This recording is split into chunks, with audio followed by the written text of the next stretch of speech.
Ada satu hal yang jarang disadari, bahwa di tanah Jawa ada dua arus besar yang berjalan berdampingan, tanpa benar-benar bertabrakan, tapi juga tak sepenuhnya menyatu. Yang satu tampak jelas, memiliki aturan, kitab, dan jalan yang tegas. Yang satunya lagi mengalir diam-diam, tersembunyi dalam laku, simbol, dan rasa yang sulit dijelaskan dengan kata. Banyak orang menyebutnya sebagai pertentangan, sebagian lagi menganggapnya sebagai penyimpangan. Namun, ada juga yang melihatnya sebagai jembatan rahasia antara tradisi dan kesadaran. Inilah wilayah yang jarang disentuh secara jujur. Kejawen dan Islam bukan sekadar soal ritual, bukan hanya tentang benar atau salah, tapi tentang bagaimana manusia memahami dirinya sendiri melalui dua cara yang tampak berbeda, namun mungkin menuju satu titik yang sama. Di satu sisi, ada ajaran yang menuntun manusia dengan struktur, mengajarkan tentang tauhid, keteraturan, dan hubungan yang jelas antara hamba dan Sang Pencipta. Di sisi lain, ada warisan leluhur yang berbicara lewat simbol, tirakat, dan perjalanan batin, seolah mengajak manusia menyelami dirinya sendiri hingga menemukan sesuatu yang lebih dalam dari sekadar kata. Namun pertanyaannya adalah, apakah keduanya benar-benar terpisah? Ataukah selama ini kita hanya melihat dari permukaan tanpa memahami makna yang tersembunyi di baliknya? Video ini tidak akan mengajakmu untuk memilih salah satu, tidak pula untuk membenarkan atau menyalahkan. Kita akan menyingkap lapisan-lapisan yang selama ini tertutup. Bagaimana kejawen terbentuk dari perjalanan panjang manusia Jawa memahami hidupnya. Bagaimana Islam hadir, bukan sekadar sebagai ajaran, tapi sebagai cahaya yang memberi arah. Dan bagaimana keduanya, dalam diam, saling bersinggungan di ruang yang jarang dibicarakan, ruang kesadaran. Karena mungkin, yang selama ini kita anggap berbeda, sebenarnya hanya dua cara untuk membaca satu kenyataan yang sama. Dan jika kamu berani melihat lebih dalam, kamu mungkin akan menemukan sesuatu yang selama ini tersembunyi, bukan di luar sana, tapi di dalam dirimu sendiri. Jauh sebelum agama-agama besar datang dan dikenal secara luas, tanah Jawa sudah lebih dulu menyimpan jejak-jejak pemahaman tentang kehidupan yang tidak ditulis dalam satu kitab, tapi diwariskan melalui laku dan rasa. Masyarakat Jawa kuno tidak mengenal pemisahan tegas antara yang sakral dan yang duniawi. Gunung bukan sekadar batu yang menjulang, ia adalah poros keseimbangan. Air bukan hanya untuk diminum, ia adalah lambang kehidupan yang mengalir tanpa henti. Dan manusia tidak berdiri sendiri, melainkan bagian dari jalinan besar yang tak terlihat. Inilah akar dari apa yang kemudian dikenal sebagai kejawen. Bukan sebuah agama, melainkan cara pandang. Sebuah kesadaran yang tumbuh dari pengamatan panjang terhadap alam, kehidupan, dan diri sendiri. Namun, sejarah tidak pernah diam. Ketika gelombang ajaran Hindu-Buddha masuk ke Nusantara, nilai-nilai lokal tidak hilang. Mereka berbaur.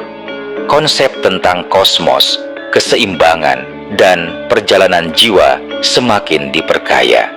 Lalu datanglah satu fase yang mengubah arah sejarah secara signifikan, masuknya Islam ke tanah Jawa.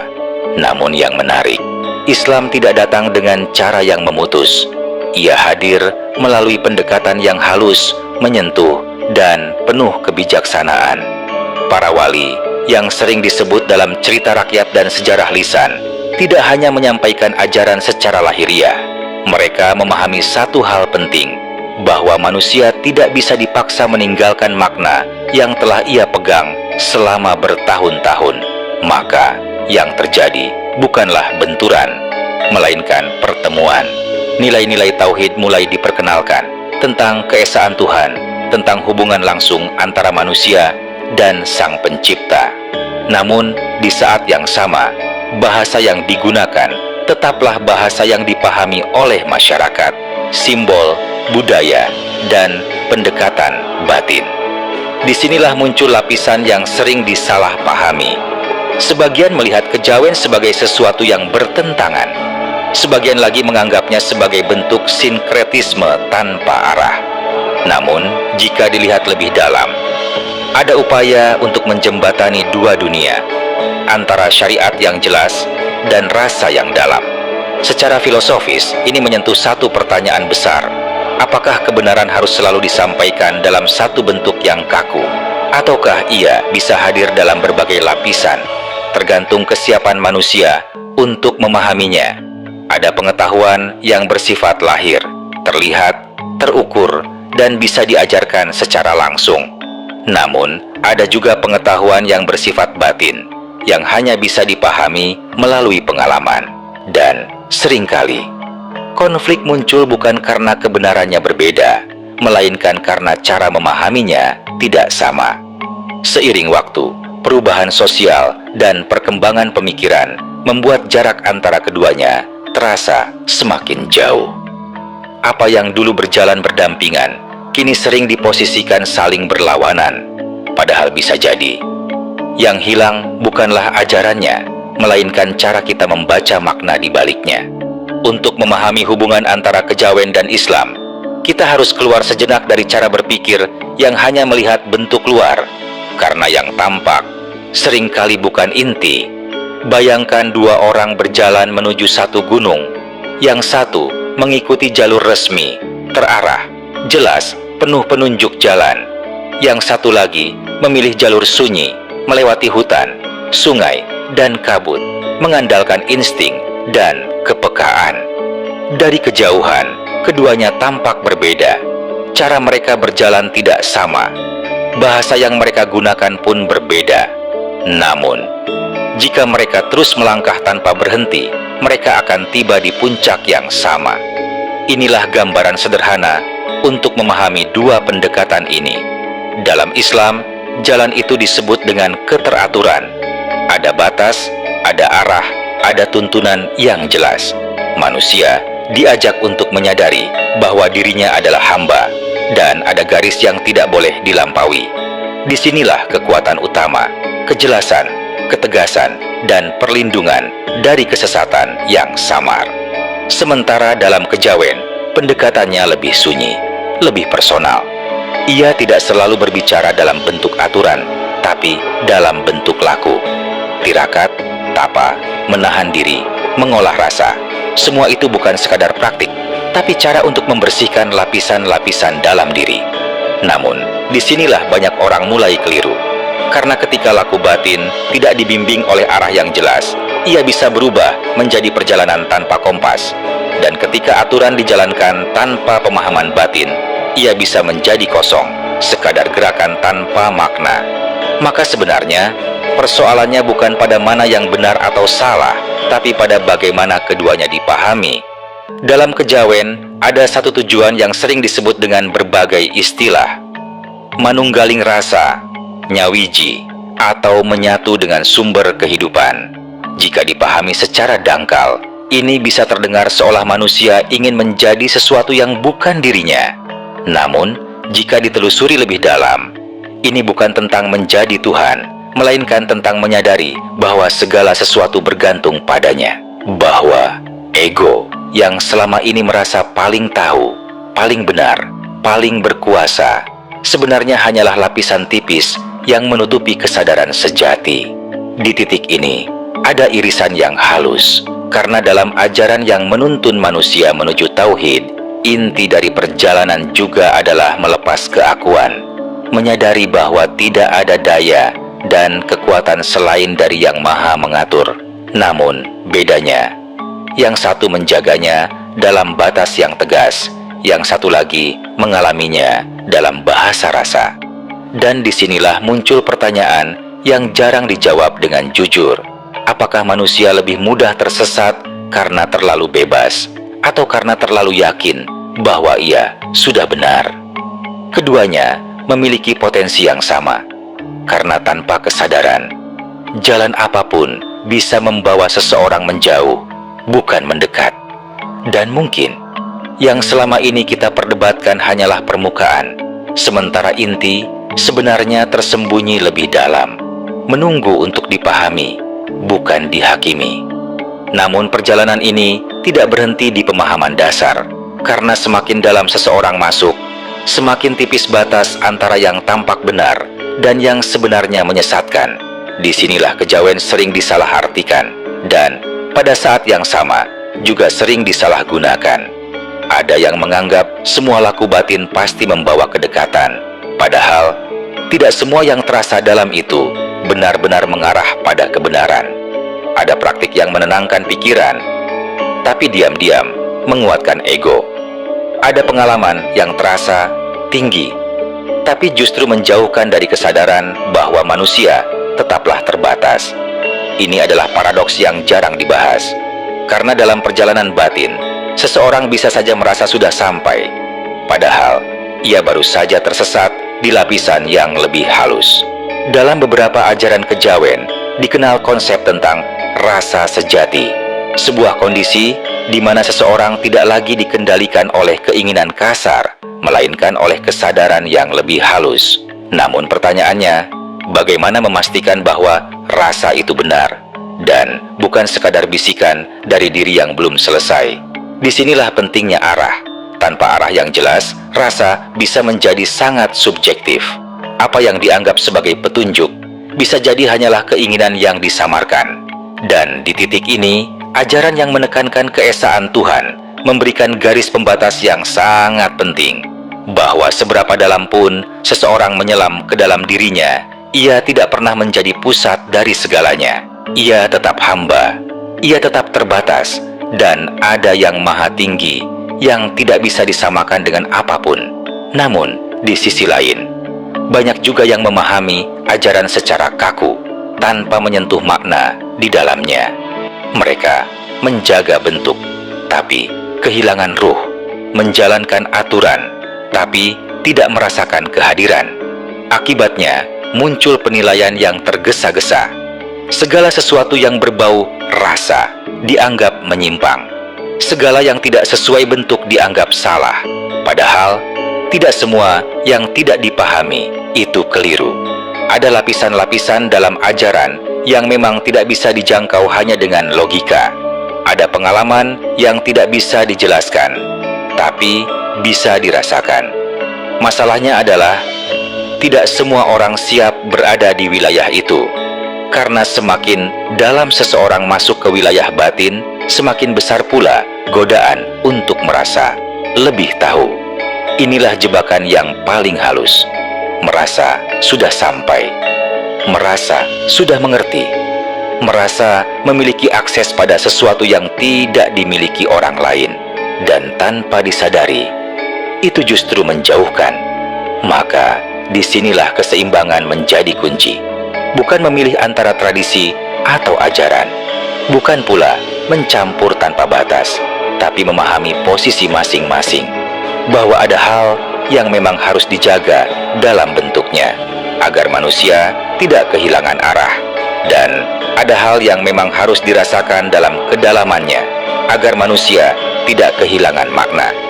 Ketika keduanya ditempatkan dengan tepat, maka yang muncul bukan lagi konflik, melainkan kejelasan yang tenang. Namun, jika salah satu diabaikan, yang terjadi bukan pencerahan, melainkan kebingungan yang terasa benar. Pertanyaannya sekarang, apa arti semua ini dalam kehidupan sehari-hari? Karena memahami tanpa menjalani hanya akan menjadi pengetahuan yang lewat begitu saja. Disinilah banyak orang terjebak. Mereka mencari yang tinggi, tapi lupa memperbaiki yang paling dasar. Mereka ingin memahami rahasia batin, tapi masih dikuasai oleh emosi, ego, dan keinginan yang belum selesai. Padahal, perjalanan sejati selalu dimulai dari yang sederhana.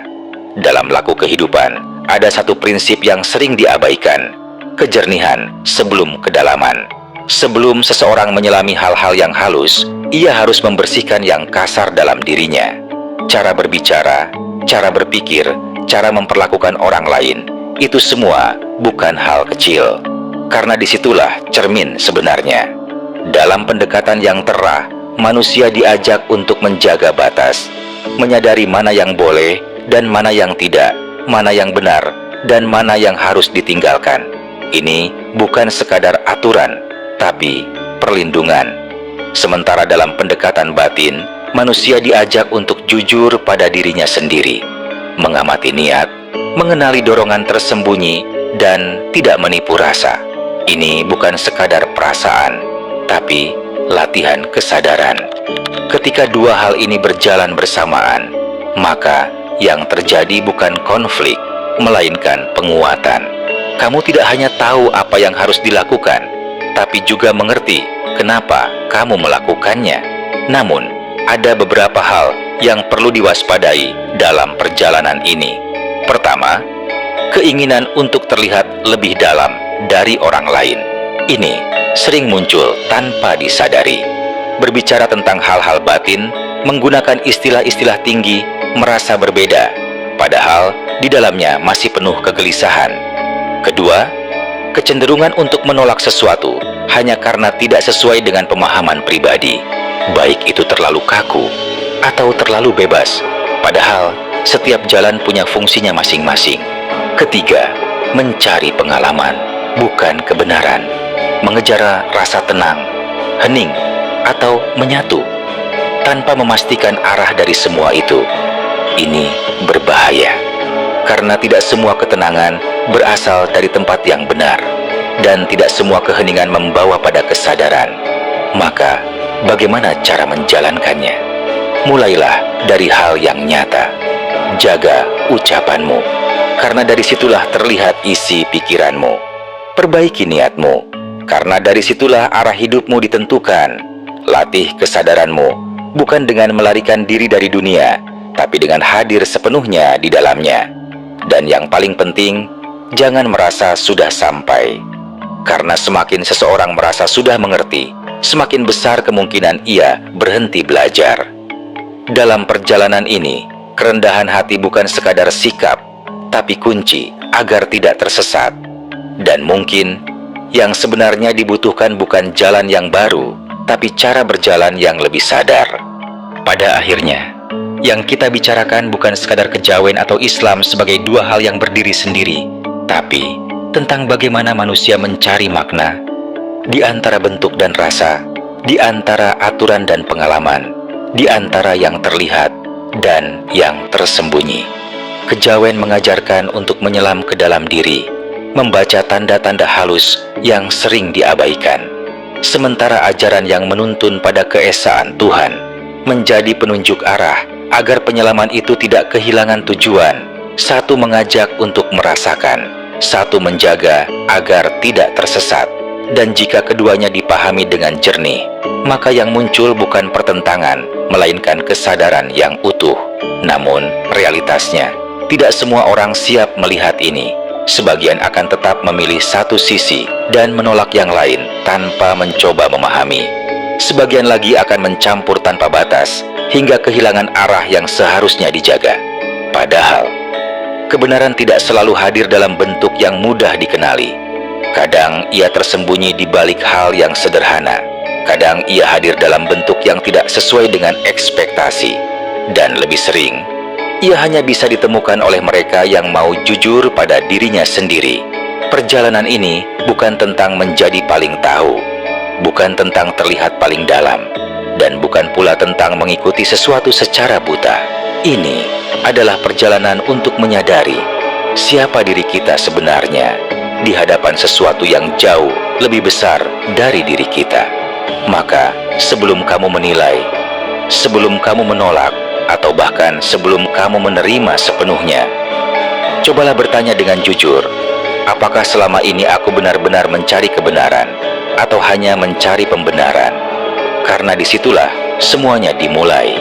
Dan mungkin jawaban yang kamu cari bukan ada di luar sana, melainkan menunggu untuk disadari dalam diam di dalam dirimu sendiri. Jika kamu merasa video ini membuka sesuatu yang selama ini tersembunyi, biarkan ia tidak berhenti di sini.